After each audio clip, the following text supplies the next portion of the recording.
We've got to be ethical. There are so many horrific things going on that have affected how our industry is viewed. Patient brokering, people charging money for urine drug tests, just insurance fraud, fee splitting, breaking confidentiality. There's some horrific things going on out there in the industry, and we have got to come together. Somehow, some way, things got this bad. And there's some of us who've been talking about it for a long time, but it's time for us to unite and to come together, and we have got to regulate this industry.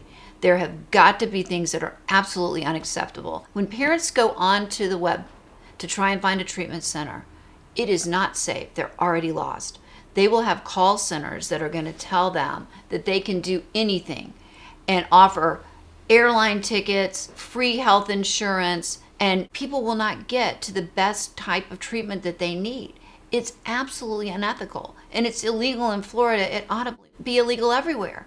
If a mom's daughter had leukemia and she called a hotline and found out that she was referred to a treatment facility because the treatment facility paid the hotline the most money that day, we'd be outraged. We need that same outrage because that's happening every day with addiction. I just had a phone call just a couple of days ago. They were offering free health insurance, all kinds of, it was a patient broker. It's still happening. And our families are vulnerable and they're susceptible, and we've got to step in and protect them. I know you have been a uniting force in our industry, getting professionals to look toward cures to this sickness, ethical sickness that's plaguing us. I've been talking about ethics probably since the early 2000s. I watched it over years. I can tell you that I've been bullied, I've been ostracized, really been on the other end of lots of negative comments because of my ethical stance. So one of the things that I've done is I've helped form a group. It's called Unite for Ethics Now, and we have got an amazing board. We've got parent advocates, because I'll tell you what, it's the moms and dads out there that are really the movers and shakers and helping things change, helping laws change. We've got some excellent addictionologists, some CEOs from treatment centers, county commissioners, we've got some senators, we've got some attorneys. So what are some of the things where you're taking a leadership role in our industry? And we've got a powerful, powerful group that is motivated, and we're working.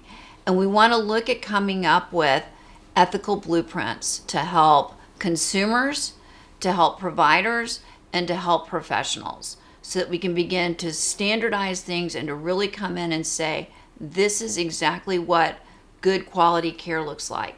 Parents need to be educated. What are the questions that you ask when you call and you're talking to a treatment center so that you can find out whether or not they're the right fit for you? What are the warning signs? We're now at a place where unfortunately things have gotten horrific, and it's gotten a lot of people's attention. So one of the things that I've done is I developed an ethics pledge. It's the Heather Hayes and Associates Ethics Pledge. And I asked people to sign it.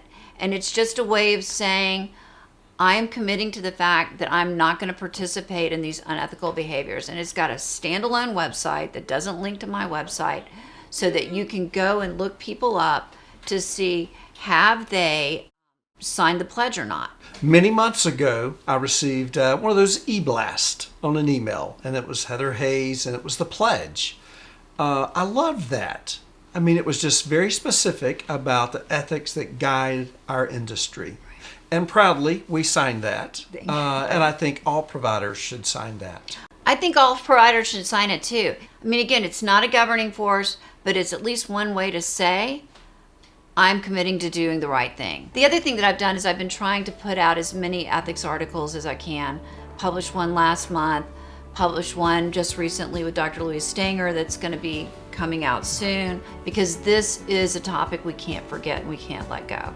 We're also trying to work really hard with legislators to get laws passed similar to the ones that have been passed in Florida that can help protect families and help protect all of us.